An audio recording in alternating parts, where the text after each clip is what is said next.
han ele tatun juga merana bansigam donya ka abesu mate dum urung lagi India.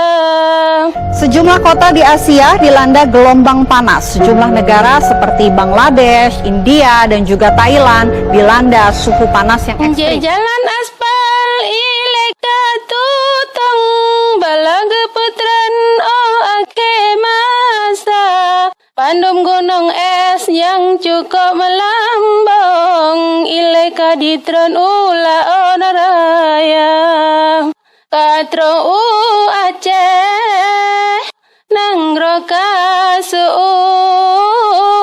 hanjut kehirun Tuhan beri bala bambu lelapan lebih lam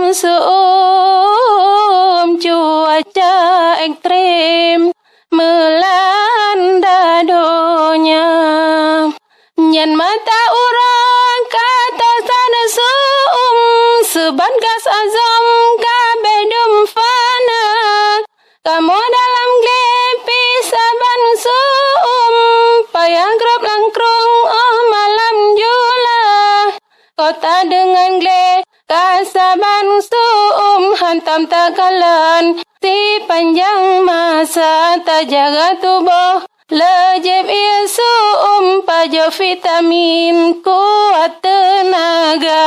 India saat ini bisa mencapai 47 derajat Celcius.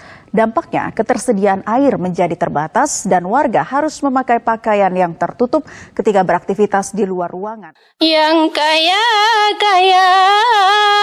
karena bak musam lam rumah gedong AC siaga kamu yang gasin lam urat tutong yang han gutun meninggai donya talake doa Bapakku Rabbon begepelindong marah bahaya peplo derajat kan tatun ki bancit kawom lampadang masya talake doa Bapakku